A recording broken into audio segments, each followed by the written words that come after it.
وأحسن منك لم تر قط عيني وأجمل منك لم تلد النساء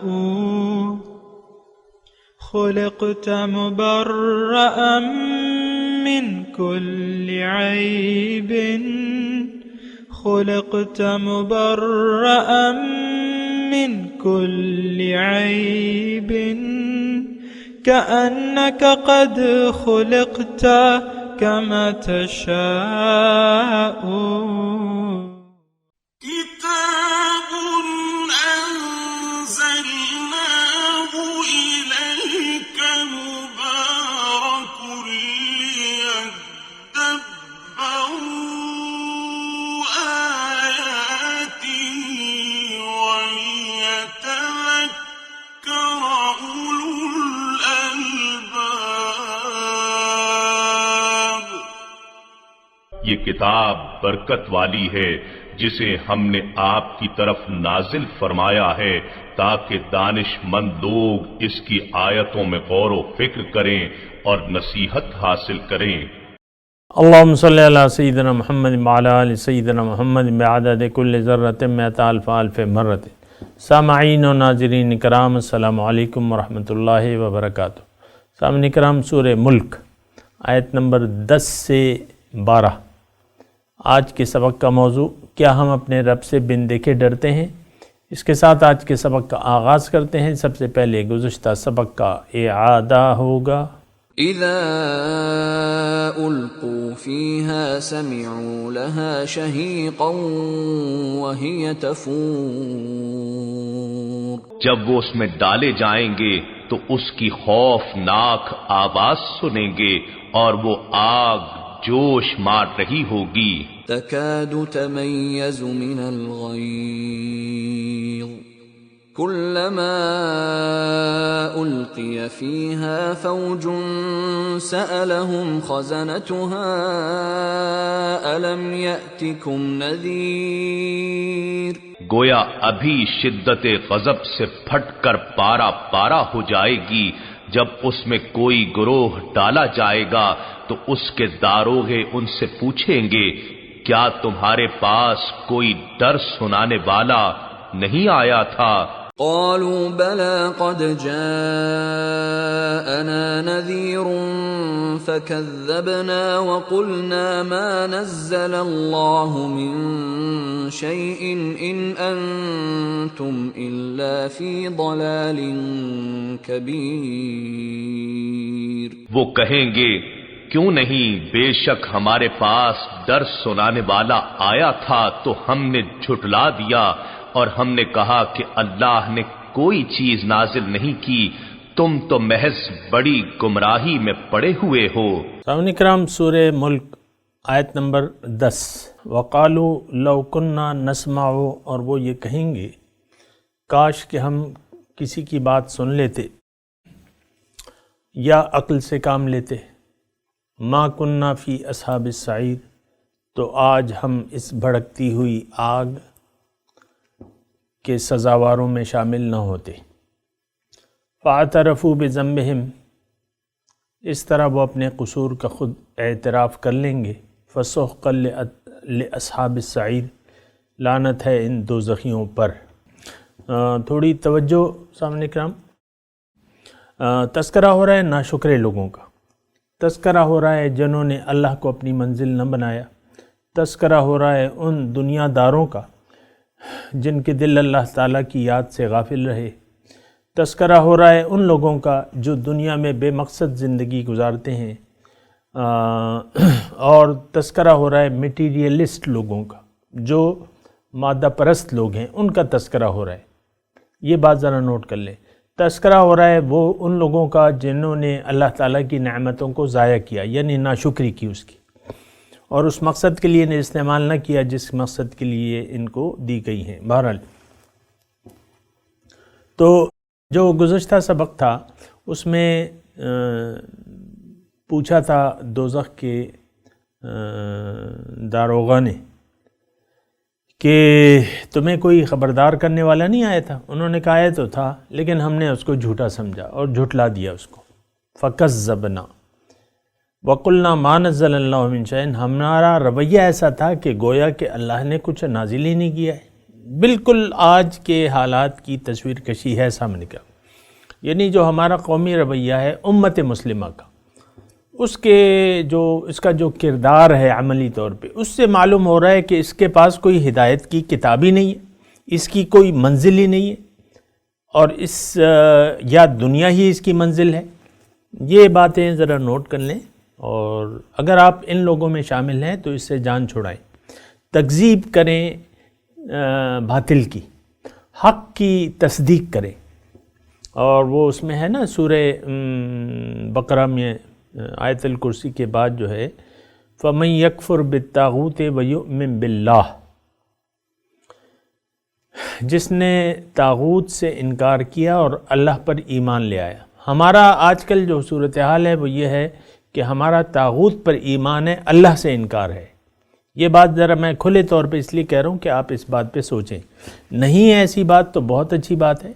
یعنی کسی کی اگر یہ حالت نہیں ہے کہ اس کا ایمان اللہ پہ ہے اور طاغوت سے یہ اس کا انکار ہے عملی طور پہ، تو قابل ستائش ہیں ایسے لوگ، اور ان کے لیے خوشخبری ہے. بہرحال تو آج کا جو سبق ہے وہ یہ ہے، آپ نے ترجمہ سنا کہ جو دوزخ والے ہیں قیامت کے دن دوزخ کے کنارے کھڑے ہو کے ایک بات کہیں گے کہ کاش ہم کسی کی بات ہی سن لیتے اور پھر اس پہ سوچتے تو آج دوزخ والوں میں سے نہ ہوتے.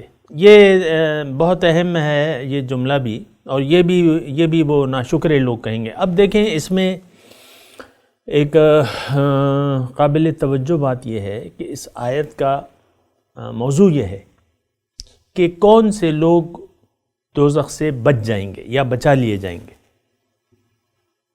آسان اس کا طریقہ آ رہا ہے کہ آپ کسی کی بات سنیں، حق کی تلاش میں رہیں اور کسی حق والے کو ڈھونڈیں اور اس کی زبان سے حق کو سنیں اور اس پر پھر سوچیں. نسمع او ناقلو. دیکھیں اس میں پہلے سماعت ہے، اس میں پڑھنا ورنا نہیں ہے کہ آپ نے پڑھ لیا. سماعت ہے.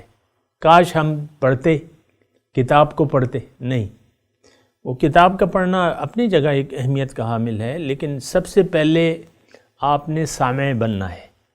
یہ جو مدرسوں میں داخلہ لے لیتے ہیں اور تو وہ بھی پہلے درجے میں تو یعنی سامع بن کے انسان جو ہے وہ پھر کوئی ڈگری وغیرہ کا، اور یہ طریقہ کار ہے. یعنی آپ اپنے بچے کو اسکول بھجواتے ہیں تو اس کی کردار، اور یہ سارے ٹیچر جو آتے ہیں تو طالب علموں کا ایک بڑا کردار جو ہے وہ سامع کا ہے کہ استاد سنے اور پھر شاگرد جو ہے اس مضمون پر سوچے، غور کرے، اس کو یاد کرے. اسی طرح جو باطنی ہماری منزل ہے، اب ظاہر ہے کہ اس میں زیادہ سننے کی بات ہے.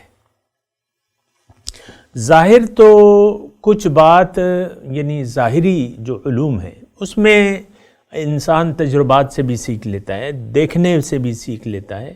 لیکن یہ جو ہدایت کی بات ہے نا، تو یہ چونکہ اس کا تعلق باطن سے ہے، ہماری منزل کا تعلق باطن سے ہے، اور ہماری کامیابی باطنی کامیابی ہے، تو اس کے بارے میں پہلے اہل دل سے آپ کو پوچھنا ہوگا. جو وہ بتائیں اس کو سننا ہوگا. یہ دو چیزیں ہیں، نسمع اور ناقل. موضوع کیا ہے اس آیت کا؟ جہنم سے بچنے کا آسان طریقہ، کہ آپ کسی کی بات سن لیں اور اس پر سوچیں. جب سوچیں تو پھر یعنی آپ پھر حقیقت تک پہنچ جائیں گے. جب تک آپ نے سنا نہیں ہے تو آپ سوچیں گے کیا؟ ایک بات تو یہ بھی ہے نا، جب تک آپ سنیں گے نہیں کسی کی بات تو اس پہ پھر سوچیں گے کیسے؟ تو بہرحال دو طریقے ہیں سامنے کے. آسان طریقہ ہے سن لیں اور پھر سوچ لیں، سوچ کر پھر عمل کریں. جب آپ کے یقین میں آ جائے بات پھر آپ عمل شروع کر دیں اس پہ. اسی طرح جو باطنی راستے ہیں، جو اللہ کی منزل ہے، اس کو آپ نے سننا ہوگا سچے لوگوں سے جو اس راستے پر چل رہے ہیں. اور پھر ان کی صحبت میں بھی بیٹھنا ہوگا، اللہ کا حکم ہے، اور ان کو ذریعہ بنانا ہوگا اپنی نجات کا، ابتغوا الیہ الوسیلہ۔ تو بہرحال یہاں اس آیت میں کیا ہے؟ سننا اور عقل سے کام لینا۔ اگر یہ دو کام آپ کر لیں گے، اصل میں تو ہم سوچنے کے لیے بھی تیار نہیں ہیں، نہ سننے کے لیے تیار ہیں نہ سوچنے کے لیے تیار ہیں، یہ بات بھی ذرا نوٹ کر لیں۔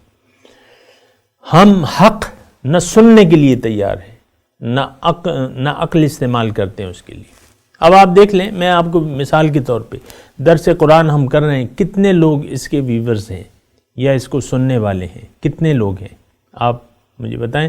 یہ ہمارا مطلب یوٹیوب چینل پہ بھی درس پڑا رہتا ہے، آپ تھوڑا سا اس کا جو سننے والے ہیں اس کا اندازہ لگائیں، اور ظاہر ہے کہ پھر جو اور موضوعات میں ویڈیوز جو ہیں ہوتی ہیں ان کا آپ دکھائیں، وہ ہزاروں میں ہے، یہ بسا اوقات ایک سنگل ڈیجٹ بھی کراس نہیں کرتا عام طور پہ۔ یہ صرف میرے درس کی بات نہیں ہے، عام طور پہ درس قرآن جو ہے آپ اس کے وہ دیکھ لیں۔ ہاں، جو قصے کہانیاں سناتے ہیں جو واعظین، ان کی تعداد جو ہے ہزاروں میں ہے، جن کی بیان کی بنیاد جو ہے قصہ ہے۔ جب دیکھو بیان قصے سے شروع ہوتا ہے۔ ایک لکڑہارا تھا، ایک اللہ والے تھے، اور ایک وہ تھے۔ قرآن اور نبی کی بات کم ہوتی ہے، اور قصہ جو ہے، قصہ گوئی جو ہے زیادہ ہوتا ہے، اس کو سننے والے۔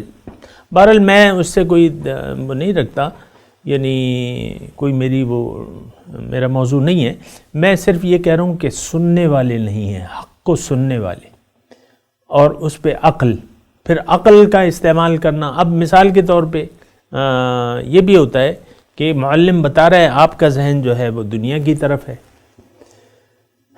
اکثر جو اہل اللہ ہیں، تمام آپ دیکھیں مزارات جو ہیں بھرے پڑے ہیں، لیکن اس کو اللہ کے متلاشی جو ہیں وہ تو نہیں ہوتے۔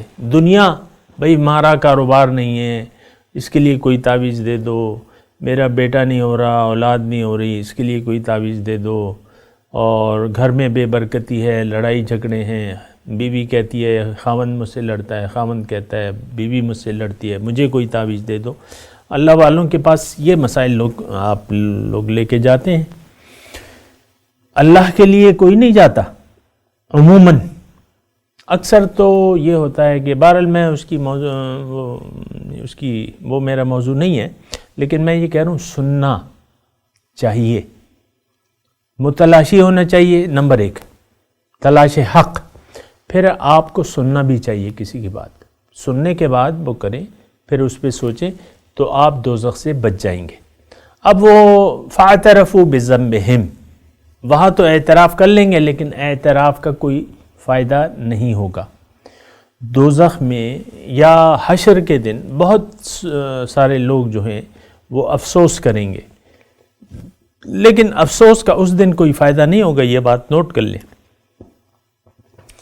یا یود المجرم لو یفتدی من عذاب یومئذ ببنیہ وصاحبتہ واخیہ وفصیلتہ التی تؤویہ ومن فی الارض جميعا ثم ینجیہ کلا، او کما قال، ایسی آیت ہے قرآن میں کہ اس دن انسان چاہے گا کہ اپنی بیوی جوڑے کو دے کے، بیوی کہے گی شوہر بھی لے لو، ماں بھی لے لو، باپ بھی لے لو، بھائی بھی لے لو، اولاد بھی لے لو، لیکن آج کے عذاب سے مجھے کہیں کسی طرح نجات مل جائے۔ اللہ تعالیٰ فرما رہے نہیں، کلا، نہیں ہوگا ایسا۔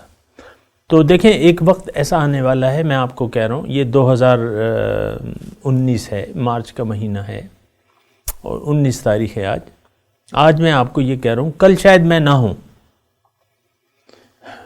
موت کا تو کچھ پتہ نہیں چلتا، لیکن میں آج آپ کو یہ کہہ رہا ہوں کہ یہ دن آنے والا ہے۔ حاسبوا قبل ان تحاسبوا، اپنا احتساب کر لو اس سے پہلے کہ تم سے حساب لیا جائے۔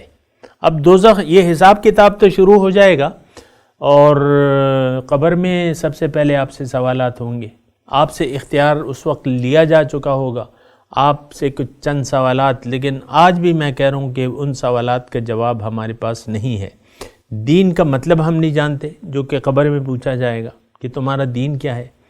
رسول کو ہم نہیں پہچانتے، اور رب کو نہیں پہچانتے اپنے، تو یہ ساری صورتحال آج ہے. آج ان سوالات کا جواب دینے کی کوشش کریں اور بھرپور تیاری کریں تو انشاءاللہ اللہ تعالی ہم سب کو بچا لے گا. پھر تو فاعترفوا بذنبہم، اعتراف کر لیں گے، لیکن اس وقت کوئی مداوع نہیں ہوگا، کوئی معذرت قبول نہیں کی جائے گی. فسحقا لاصحاب السعیر، اللہ تعالیٰ فرما رہا ہے کہ ان کے لیے جو ہے لعنت ہے ان پہ، ایسے دوزخیوں پہ، لاصحاب السعیر. اب اللہ تعالیٰ یہ فرما رہا ہے ان الذین یخشون ربہم بالغیب، کہ وہ لوگ جو ڈرتے ہیں اپنے رب سے غیب سے، لہم مغفرت، ان کے لیے بخشش ہے، واجر کبیر، اور بہت بڑا اجر ہے. اچھا دیکھیں، یہ یعنی دوزخیوں کا حال تو اللہ تعالیٰ نے بیان کر دیا، اور شروع سے جو مضمون چلا آ رہا ہے اس میں یعنی ایسی دعوت حق ہے، رجوع اللہ کی بات ہے، پھر کافروں کی بات ہو رہی تھی، پھر ان کا حشر کی بات ہو رہی تھی، دوزخ کی بات ہو رہی تھی، اور ابھی جو ہے آیت نمبر 10 میں ہم نے پڑھا کہ وہاں وہ اعتراف بھی کر لیں گے لیکن اس کا کوئی مداوع نہیں ہوگا، اس کا کوئی فائدہ نہیں ہوگا. یہ آج جو آیت نمبر 12 ہے، ان الذین یخشون، جو اپنے رب سے ڈرے بن دیکھے، ان کے لیے بخشش ہے، واجر کبیر، اور بہت بڑا اجر ہے. دیکھیں کیا مطلب اس کا، ان الذین یخشون ربہم بالغیب، وہ لوگ جو ڈرتے ہیں اپنے رب سے بن دیکھے، ان کے لیے جو ہے اجر ہے. اب دیکھیں بخشش کس کی ہوگی، اس آیت کا موضوع کیا ہے کہ بخشش کے مستحق کون لوگ ہیں، اجر کبیر کن کے لیے ہے، یہ بات جو ہے. دیکھیں ظاہر ہے اصل زندگی تو ایک بات نوٹ کر لیں کہ اصل زندگی تو آخرت کی ہے. جو ہماری حقیقی زندگی ہے نا، یہ دنیا تو فیک ہے، ایک خواب ہے، لیکن جب ہم ظاہری آنکھیں بند کر کے حقیقی دنیا میں جائیں گے تو وہ اصل زندگی، شروعات ہو جائیں گی وہاں پہ، شروعات. میرے آقا حضور صلی اللہ علیہ وسلم فرماتے ہیں کہ قبر جو ہے یا تو دوزخ کے گڑھوں سے ایک گڑھا ہے یا جنت کے باغیچوں سے ایک باغیچہ ہے. تو اب یہ ہے کہ جب ہم اب دیکھیں قبر تو بہت نزدیک ہے، مرے نہیں اور قبر میں گئے نہیں. اب یہاں اس آیت میں بہت ایک پتے کی بات ہو رہی ہے کہ بخشش، رب کی بخشش کے مستحق کون لوگ ہیں، یا اجر کبیر، بڑا اجر کس کے لیے ہے. اس آیت کا موضوع یہ ہے. تو ایک بات ہے رب کی بخشش اور اجر کبیر، اس کی بس ایک بات جو ہے، یعنی ایک عمل کہ آپ اپنے رب سے بن دیکھے ڈریں. اب دیکھیں خشیت الہی کا کیا مطلب ہے سامعین کرام. خشیت کا مطلب یہ ہے کہ آپ ڈریں. اب ڈرنا کس مفہوم میں ہے، یہ بات بھی تو ہے نا کہ ڈرنا کس مفہوم میں، رب سے، رب کی خشیت کس مفہوم میں ہے. تو سب سے پہلے میں آپ کو یہ بتاؤں، ایک تو یہ ہے کہ رب ڈرنے کی کوئی چیز نہیں ہے، معاذ اللہ. اللہ کی ہستی ایسی نہیں ہے کہ بس آپ اس سے ایسے ڈریں کہ بس وہ ایک معاذ اللہ کوئی ایسی خطرناک یا ایسی ہستی ہے یا وہ نا، ایسی نہیں. اللہ تعالیٰ تو سراسر رحمت ہے، سراپا رحمت ہے اللہ کی ذات جو ہے، اور اللہ کی رحمت اس کے غضب سے بڑھ گئی ہے. سبقت رحمتی علی غضبی. تو اللہ تعالیٰ ایسی ذات نہیں ہے کہ بس جیسے کہ ہم معاذ اللہ یعنی ایک ایسے محلے کے ایک ایسے آدمی سے ڈرتے ہیں کہ وہ خامخواہ ہمیں نقصان پہنچا دے گا، اس سے پھر احتیاط کرو اور ڈر کے رہو اور جھک کے رہو. نہیں، ایسی نہیں ہے بات. لیکن اللہ تعالیٰ تو سراپا رحمت ہے. ہمارا اپنا وجود جو ہے یہ اللہ کی محبت ہے، اللہ کی محبت کا اظہار ہے. اللہ تعالیٰ نے بڑے پیار سے یہ دنیا میرے لیے سجائی ہے. کنت کنزا مخفیا فاحببت ان اعرف فخلقت الخلق، میں ایک پوشیدہ خزانہ تھا، میں نے چاہا کہ میں پہچان لیا جاؤں، بس میں نے مخلوق پیدا کی۔ اب مخلوق میں انسان کے علاوہ بھی کچھ ہے، لیکن وہ انسان کے لیے۔ ایک بات سادی سی میں آپ کو بتا دوں کہ انسان کے علاوہ دیگر بہت وسیع اور عریض کائنات ہے، لیکن وہ ہے انسان کے لیے۔ وَسَخَّرَ لَكُم مَّا فِي السَّمَاوَاتِ وَالْأَرْضِ، تمہارے فائدے کے لیے میں نے مسخر کر دی ہیں جو کچھ چیزیں زمین میں ہیں یا آسمان میں ہیں۔ تو ایک بات تو یہ ہے کہ کائنات کا خلاصہ کیا ہے؟ انسان، اللہ، یعنی حضرت انسان جو ہے، یہ آپ سمجھتے ہیں اور آپ عقل سے یہ بھی یہ سوچ سکتے ہیں کہ انسان اس کائنات کی کریم ہے، خلاصہ ہے، یہ کائنات اس کے لیے اللہ تعالیٰ نے بنائی ہے۔ تھوڑا سا آپ سوچیں، یہ مالٹے اور یہ کینو اور یہ کیلے اور یہ آم اور یہ امرود اور یہ سیب اور یہ اسٹرابیریز اور یہ بیریز اور یہ شریفہ اور یہ ناریل اور یہ جو ہے پپیتا اور یہ خوبانی اور یہ الوچا، سبحان اللہ، اور یہ انگور، لمبی فہرست ہے، یہ انار یہ سب کائنات کے خلاصے کے لیے ہے۔ اور خلاصہ کائنات کیا ہے؟ انسان۔ اور انسانیت کا خلاصہ کون ہے؟ محمد صلی اللہ علیہ وسلم۔ تو انسانیت کے لیے ہے، اور انسان کو اللہ نے اپنے لیے بنایا ہے، اپنے ہاتھ سے اپنے لیے بنایا ہے کہ یہ اللہ کے راستے میں کوشش کرے گا اور اپنے آپ کو اللہ کی ملاقات کے اہل بنا لے گا۔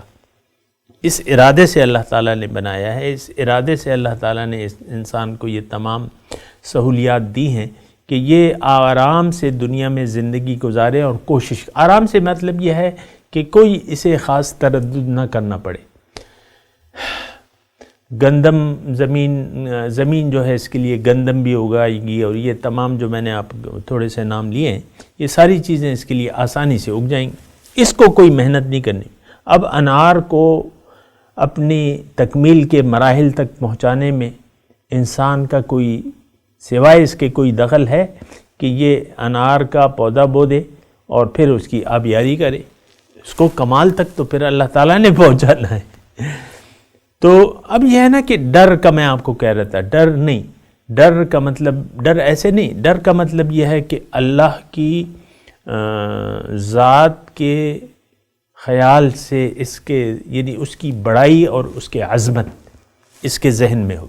وَلِمَنْ خَافَ مَقَامَ رَبِّهِ جَنَّتَانِ، یا رب کے سامنے جو کھڑے ہونا ہے، اس سے مطلب یہ ہے کہ انسان ذرا خوف محسوس کرے کہ بھئی جواب میں نے اگر جواب دہی تو ہوگی میری، اور میں جواب نہ دے سکا تو پھر کیا ہوگا۔ تو اس انجام سے اور اللہ کے حکم کی نافرمانی سے، دیکھیں ایک بڑی صاحب عظمت ہستی کا حکم آپ کو ماننا ہی ہوتا ہے، اور اللہ اس کا تو حق ہے، یعنی عبادت جو ہے، کہنا ماننا جو ہے، یہ اللہ تعالیٰ کا حق ہے۔ ان الحکم الا للہ، حکم صرف اللہ کا ہے، سر صرف اللہ کے سامنے آپ نے جھکانا ہے۔ تو بہرحال یہ ساری چیزیں ہیں۔ یخشون ربہم ولمن خاف مقام ربہ جنتان، یا مالکم لا ترجون للہ وقارا، کیا ہوا تمہیں کہ اللہ تعالیٰ کی عظمت کا تم خیال ہی نہیں رکھتے ہو۔ تو اللہ تعالیٰ کی، دیکھیں اللہ تعالیٰ ایک، میں آپ کو عرض کروں کہ اللہ تعالیٰ کی ذات تو حاضر ناظر ہے، وَهُوَ مَعَكُمْ أَيْنَمَا كُنْتُمْ، ہمارے سامنے ہے۔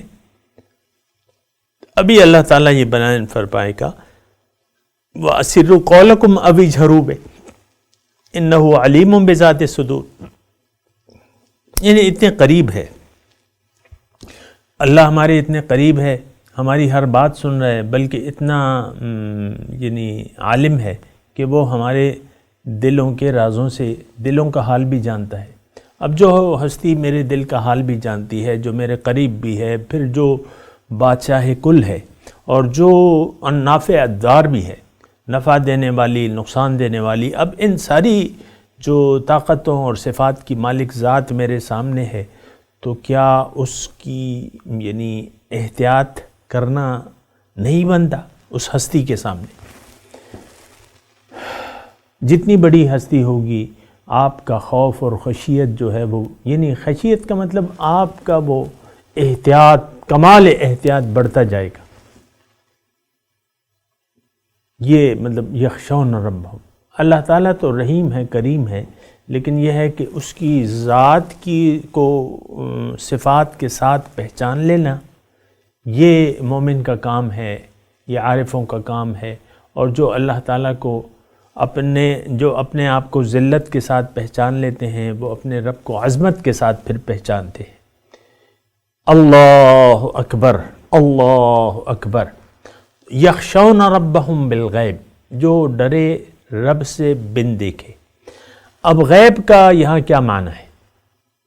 غیب کا معنی یہ ہے کہ ٹھیک ہے تمہاری آنکھوں کے سامنے، یعنی آنکھوں کے سامنے تو نہیں ہے ظاہر، لیکن وہ پوشیدہ تو ہے، باطن تو ہے. مثال کے طور پہ اگر مجھے یہاں ہوا نظر نہیں آ رہی اس کمرے میں، لیکن ہوا تو موجود ہے. خوشبو نظر نہیں آ رہی، لیکن خوشبو سے پتہ چلتا ہے کہ ہاں خوشبو ہے. تو دیکھیں یہ اللہ تعالیٰ کی ذات کا احساس، اور یہ وہ مقام احسان ہے سامعین کرام جو انسان کو حاصل کرنا ہوتا ہے کہ آپ رب کی بندگی ایسے کریں گویا کہ اللہ تعالیٰ کو آپ دیکھ رہے ہیں، یا کم از کم یہ کہ وہ آپ کو دیکھ رہا ہے.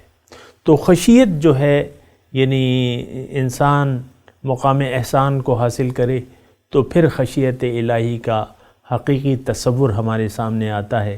سامنے روئے یار ہو، سجدے ہوں نیاز کے، یوں ہی حریم ناز میں آٹھوں پہر نماز ہو. اس طریقے سے اللہ تعالیٰ کے وجود کا ایک احساس ہو. پھر آپ بن دیکھے اس سے ڈریں. یعنی اس کے دیکھیں بن دیکھے مطلب یہ ہے کہ صرف اتنا ہے کہ وہ آپ کی ظاہری آنکھ کے سامنے نہیں ہے، لیکن باطنی طور پہ تو موجود ہے. حقیقی وجود، ہمارا عقیدہ ہے کہ حقیقی وجود ہے صرف اللہ ہی کا، موجود ہے، وجود حقیقی ہے وہ، اور ہر جگہ موجود ہے، اپنی شان کے حساب سے ہر جگہ موجود ہے. اگر کعبے میں اللہ ہے تو بت خانے میں کون؟ یہ بھی تو ہے نا، ہر جگہ وہ موجود ہے، بت خانے میں بھی ہے، کعبے میں بھی ہے. تو لیکن اب اس میں یہ ہے کہ ان الذین یخشون ربہم بالغیب لہم مغفرۃ، ان کے لیے اب بخشش ہے، وہ اجر کبیر، بہت بڑا اجر ہے. میں سامنے کا تلاوت کرتا ہوں، میرے ساتھ دہرائیے. اعوذ باللہ من الشیطان الرجیم، بسم اللہ الرحمن الرحیم. وقالوا لو كنا نسمع او نعقل ما كنا في اصحاب السعیر فاعترفوا بذنبهم فسحقا لأصحاب السعیر.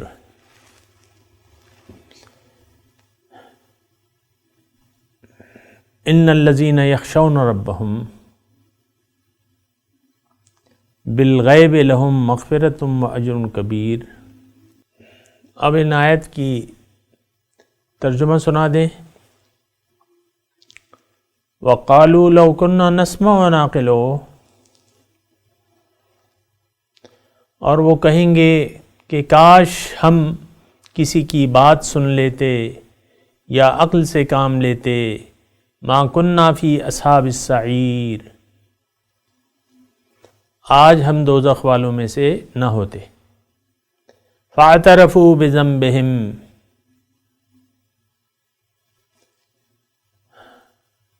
پھر وہاں وہ اعتراف کر لیں گے اپنے قصور کا.